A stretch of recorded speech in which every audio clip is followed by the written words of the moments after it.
दोस्तों, किसी भी शेयर में निवेश करने से पहले अपने मार्केट एक्सपर्ट की राय लीजिए, अपना खुद का रिसर्च कीजिए, उसी के बाद किसी शेयर में निवेश करने का विचार बनाइए। ये वीडियो केवल एजुकेशन पर्पज़ के लिए। चलो दोस्तों, वीडियो स्टार्ट करते हैं। ये 32 रुपये 28 पैसे का ये पेनी स्टॉक 144 रुपये का हाई लगाकर ये वापस एक 32 रुपये 28 पैसे पे आया है।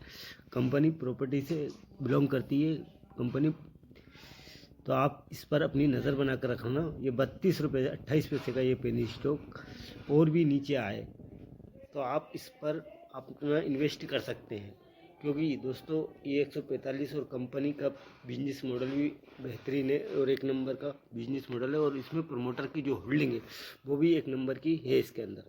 तो जो जैसे कि इसका खास मकसद है इसमें प्रमोटर की होल्डिंग, तो इसमें अपन इसके फंडामेंटल भी देखेंगे, प्रमोटर होल्डिंग का पैटर्न भी देखेंगे इसके अंदर। तो दोस्तों वीडियो स्टार्ट करते हैं। तो कंपनी के प्राइस परफॉर्मेंस की बात कर लेते हैं। तो एक वीक में इसने 22.65% का नेगेटिव रिटर्न दिया अपने निवेशकों को और एक महीने में इसने 71.73% का नेगेटिव रिटर्न दिया अपने निवेशकों को। 3 महीने में इसने 73.76% का नेगेटिव रिटर्न दिया अपने निवेशकों को और एक साल में इसने 61.12% का नेगेटिव रिटर्न दिया और 3 साल में इसने कुछ भी रिटर्न नहीं दिया अपने निवेशकों को, 0। अब इसमें एक महीने में 69 लाख क्वांटिटी ट्रेड हुई, जिसमें 59 लाख क्वांटिटी डिलीवरी में उठाई गई है। और ये एक वीक में इसमें 1 लाख क्वांटिटी ट्रेड हुई, जिसमें 100% डिलीवरी में उठाई गई है दोस्तों। और यस सैटरडे में टुडे में कोई क्वांटिटी ट्रेड नहीं हुई है। तो इसमें बीएससी और एनएससी पर आप देखते हैं ये दोनों पर लिस्टेड है।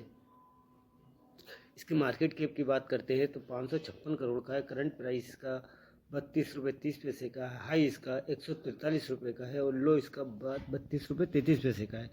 स्टॉक भी इसका 55.1 का है। बुक वैल्यू इसकी 3 रुपये 58 पैसे की है। डिविडेंड कंपनी देती नहीं है। आरओसी इसका 54.9% का है। आरओई इसका 80.4% का है। फेस वैल्यू इसकी 10 रुपये की है दोस्तों। अब कंपनी के बिजनेस मॉडल की बात करते हैं तो कंपनी क्या काम करती है। विकास और निर्माण कंपनी है जो आवासीय और वाणिज्यिक परियोजनाओं के विकास और रखरखाव में लगी हुई है। विस्तार से मुख्य कार्य इसका एक कंपनी बिल्डरों, डेवलपर्स और प्रमोटर के व्यवसाय को आगे बढ़ाने में लगी हुई है। परियोजनाएं कंपनी आवासीय और वाणिज्यिक संपत्तियों का विकास और बिक्री करती है, साथ ही विकसित संपत्तियों का रखरखाव भी करती है। वो आवासीय और वाणिज्यिक परियोजनाओं के विकास और रखरखाव में लगी हुई है। विस्तार से मुख्य कार्य इसका एक कंपनी बिल्डरों और डेवलपर्स और प्रमोटर व्यवसाय के आगे बढ़ाने में लगी हुई है। परियोजनाओं कंपनी आवासीय वाणिज्यिक संपत्तियों का विकास और बिक्री करती है, साथ ही विकसित संपत्तियों का रखरखाव भी करती है।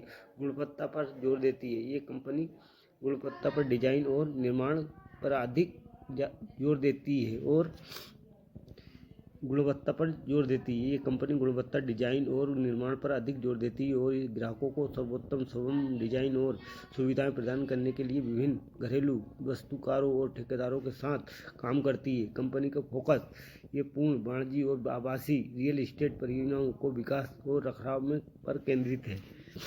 अब इसके क्वार्टर बाय क्वार्टर की बात करते हैं कंपनी की सेल की।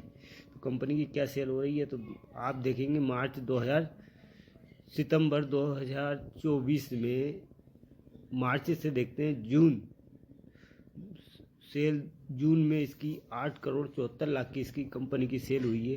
सितंबर में 2 करोड़ 24 लाख की सेल हुई है। दिसंबर में 3 करोड़ 18 लाख की सेल हुई है कंपनी की। ऑपरेटिंग प्रॉफिट की बात करते हैं तो जून 2024 में 5 करोड़ 27 लाख का इसका ऑपरेटिंग प्रॉफिट हुआ। फिर यहाँ घट गया सितंबर में 67 लाख का इसका ऑपरेटिंग प्रॉफिट हुआ। दिसंबर में नेगेटिव में आया 27 लाख का। और ओपीएम की बात करते हैं 29.51% का रहा और यह नेगेटिव में है 8.49% का। और नेट प्रॉफिट की बात करते हैं तो नेट प्रॉफिट इसका यहाँ 19 लाख का नेट प्रॉफिट रहा है दोस्तों। और साल दर साल में देखते हैं तो साल दर साल में मार्च 2024 में 72 करोड़ की इसकी सेल हुई है और टीटीएम में 35 करोड़ की सेल हुई है। ऑपरेटिंग प्रॉफिट की बात करते हैं तो मार्च 2024 में 39 करोड़ का इसका ऑपरेटिंग प्रॉफिट हुआ और टीटीएम में 16 करोड़ का ऑपरेटिंग प्रॉफिट हुआ। ओपीएम की बात करते हैं 54% का रहा, यहाँ 46% का रहा टीटीएम में इसका ओपीएम। और नेट प्रॉफिट की बात करते हैं तो मार्च 2024 में 28 करोड़ का हुआ और यहाँ नेट प्रॉफिट टीटीएम में 10 करोड़ का इसका नेट प्रॉफिट हुआ दोस्तों। कंपाउंड सेल्स ग्रोथ की बात करते हैं 10 साल में कुछ नहीं है, 5 साल में भी कुछ नहीं है, 3 साल में भी कुछ नहीं है और टीटीएम में इसका नेगेटिव में रहा सेल्स ग्रोथ 43% का। कंपाउंड प्रॉफिट ग्रोथ की बात करते हैं 10 साल में कुछ नहीं है, 5 साल में भी कुछ नहीं है, 3 साल में भी कुछ नहीं है और टीटीएम में रहा 52% नेगेटिव में इसका profit growth. Stock price CAGR की बात करते हैं 10 साल में स्टॉक प्राइस CAGR रहा इसका नेगेटिव कुछ नहीं है, 3 साल में भी कुछ नहीं है, 5 साल में कुछ नहीं है, 3 साल में स्टॉक प्राइस CAGR से रिटर्न दिया 24% के स्टॉक प्राइस CAGR से रिटर्न दिया है। स्टॉक प्राइस CAGR से एक साल में नेगेटिव रहा 61% के स्टॉक प्राइस CAGR नेगेटिव रहा। रिटर्न ऑन इक्विटी की बात करते हैं 10 साल में कुछ नहीं है, 5 साल में कुछ नहीं है, 3 साल में कुछ नहीं है, लास्ट ईयर में 80% रही है रिटर्न ऑन इक्विटी। अब बैलेंस शीट की बात कर लेते हैं। बैलेंस शीट में रिजर्व कंपनी के पास 45 करोड़ का रिजर्व कंपनी पर है और बोरिंग की बात करिए यानी कि कर्जे की बात करते हैं तो 21 करोड़ का कंपनी के ऊपर कर्ज है। अब कंपनी अपने कर्जे को कभी भी चुका सकती है क्योंकि कंपनी के पास 42 करोड़ का जो रिजर्व है वो कर्जे को कभी भी चुका सकती है कंपनी, क्योंकि बोरिंग 21 करोड़ की यानी कि कर्जा 21 करोड़ का है, तो कंपनी के पास 45 करोड़ कैश है। तो दोस्तों और नए इन्वेस्टमेंट की बात कर लेते हैं। 2 करोड़ का इन्वेस्टमेंट है, फिक्स एसेट 2 करोड़ का है और टोटल एसेट की बात करते हैं 1 करोड़ 31 लाख का टोटल एसेट कंपनी के ऊपर है।